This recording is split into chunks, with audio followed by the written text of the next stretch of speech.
guys, it's Kate and I hope you're having a great day.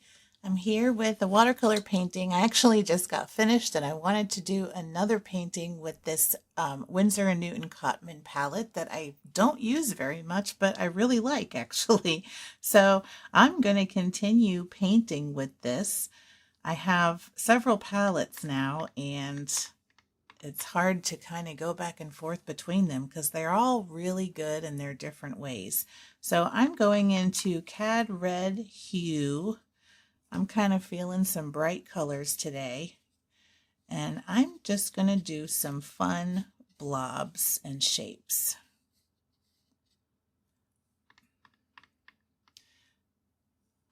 And I'm using plenty of water on my brush. I have a quill brush from Master's Touch. It's a size 0 and it's a lot of fun to paint with. It holds a good bit of water and I've really enjoyed it since getting it.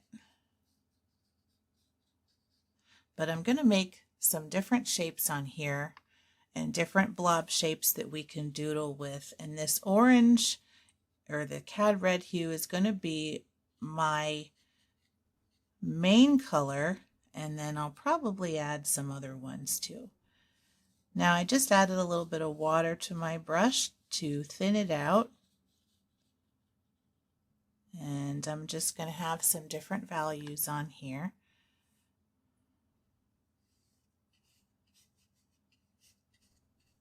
Just like this. All right. Now I think I'm going to grab some of this and put it in my pan here and add just a little bit of blue to it to tone it down and neutralize it so we have this nice almost beigey color. I'm going to let it touch a couple of these shapes.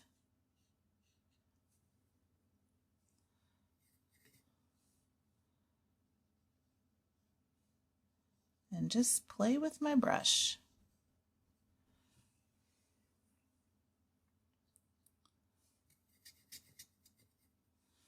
I'm just going to keep mixing some color here.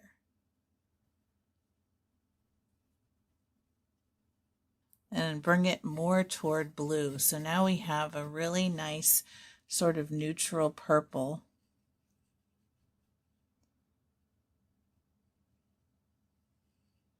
And we can bring that in on our page.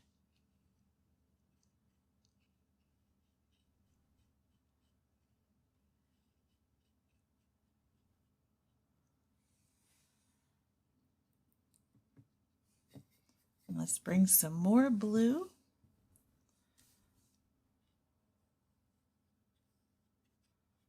And I can make a few more shapes on here. It doesn't matter what shapes you make or where you put them. You can make some really interesting patterns. You can make interesting marks. And just use colors that speak to you. I'm going to do a few little dots here.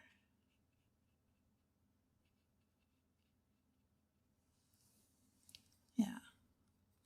And then maybe a few right over here. Sometimes you can make some interesting textures. If you have an area that's still wet, you can try dropping some color into it and just kind of deepen it. We're only working with 2 colors on this whole page, but you can see all the variety we have just by using different blends. I'm going to have it go more blue. Maybe add a couple of dark shapes. And maybe a few things to kind of bind some of these shapes together in some groupings. Now I'm going to go back into this main Cad Red Hue out of the pan again. And I'm just going to make a few last shapes as a top layer. I like this. All right, I'm going to let this dry and then we can do some doodles. All right, I am back and we are dry on this little painting right here. I grabbed my red glitter Posca, which actually is not too far from this color on the paper. It's not like a really dark red. So I'm going to use it for a little bit of low contrast patterns on these sort of brighter areas here. And I want to do just some kind of fun little starburst type shapes. So I'm going to start with a filled in circle, and this is actually going to be glittery once we are done.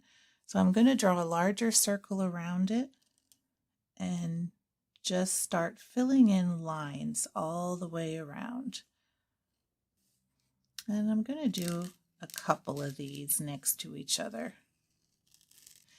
All right, I've got a few here. I'm going to come around to this side and do some more. Now for this one, I think I'm going to make it a little larger.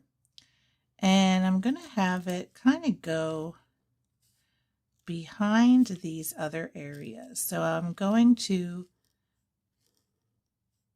just put it next to these blues, but I'm not going to draw through them. So it'll be like this one is in the background.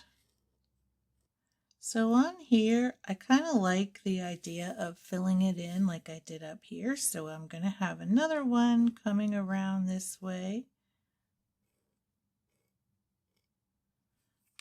And then have one sort of coming out from right here. And I like that a lot. Okay, I'm going to pick one more area to do this. And I think I might do it right here. And I'm going to have this circle kind of coming from behind everything. And again, I'm going to stop when I get to another color. Now I'm going to come into my white and I'm going to go over these 3 blue boxes. And I'm going to do one kind of big blobby shape in each one. And I'm going to fill it in. And I'm still going to let you see the pen strokes. I'm not going to try to make it completely solid. So you'll still get some texture there, but it's definitely a bright spot. And I'm going to do some little dashes around here. And then I'm going to do the same thing here. And now I'm going to use the white to just make some different doodly type marks. And so what I'm doing is just finding similar shapes or similar tones, and I'm scattering the marks. So that way I don't have any that are just one little pattern, and it will kind of create an overall pattern. So all of these sort of long orange shapes, I'm doing this pattern on. And then these large blobby ones, we had this Posca pen, and then on our dark blue rectangles, we had this shape. And so I'm just going to keep on going until everything is filled in. And so I have that on my long parts. I've got another little long part right here. And so I'm going to add that mark right down here as well. And it just adds that bit of extra interest because you have that pattern change that's kind of happening as you cross the borders. So it's really cool. Now for some of these outside ones, I'm almost going to do like stitches just to go around the border. And I might even come here and kind of differentiate that from that pattern around it, and I'm going to do that here as well. Another good spot is this corner here where we have our blue.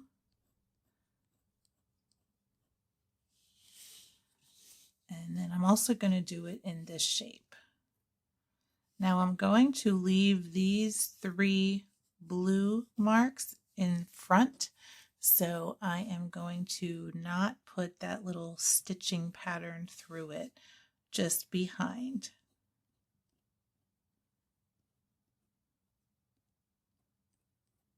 And so I'm sort of choosing where I want things to be in the glazed areas. So I'm choosing what I want to be in front, what I want to be behind, and then we can kind of move on from there. So I like that so far. I'm going to grab my fine liner, and this is the O2 tip. It's pretty fine, but you can definitely tell. Now I'm going to use this also in some lower contrast areas. So I'm going to use this on these 3 areas, well 4 areas with the dark blue. And so for these ones here, I think I'm actually going to do some very narrow stripes and add some extra darkness to that piece. Now on these smaller pieces, I'm going to do a large black circle in the center of each. So for this shape here, I'm going to do a bit of a pattern, and I'm going to start with a half moon and then do some lines. Let's just say 5 lines, and then do another half moon. I really like that pattern. That's pretty cool. Let's do one more spot with that, and I'm going to do it in these. So let's start with a half moon and maybe just do 3.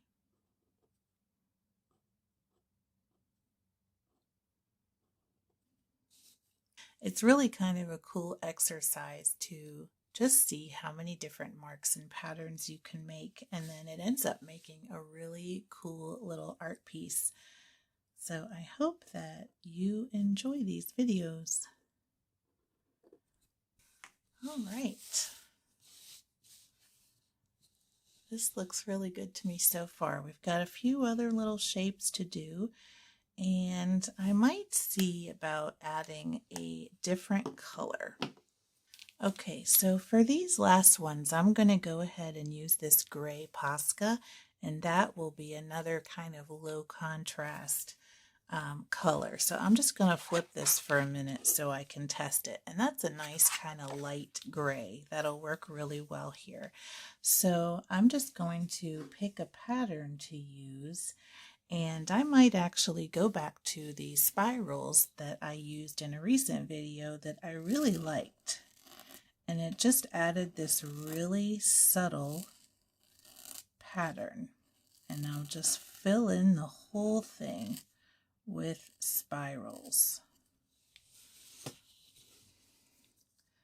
I'll do the same here. Just start in the corner and put some next to each other. Now if I come to the edge, I'll just break my line and then keep going.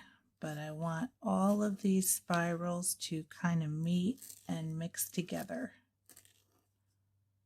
and hopefully be different, a little bit different sizes. They don't have to be uniform. And I think that looks really cool. Okay, this is going to be a little bit more contrast because I'm not on a gray background anymore, but it should still look pretty good, and it's about the same value. And if there's areas where you can't really get a whole spiral in, you can just kind of fill in the little marks. So I'm going to do that on these last 2 small shapes because these are also kind of mid-tones. And I think the gray just adds a nice little texture there. This one, since I have just one long strip, I'm just going to do that sort of row of spirals. And then here, I'm going to do something sort of similar. And just have them kind of meeting all of the edges. Now I might use this glittery Posca just to add a little bit of that orange glittery color to the centers of these white ovals, just quickly. And that'll bring a little bit of that color into there too. And then we are all done. So let's do the close-up so you can see what we did together. And there is a little pattern or mark in everything. And I really love how this one turned out. You can really kind of highlight some areas and hide them as you want and as you want attention. For me, these kind of pop out, and also these little white ones. So really love doing this today, and it was a lot of fun.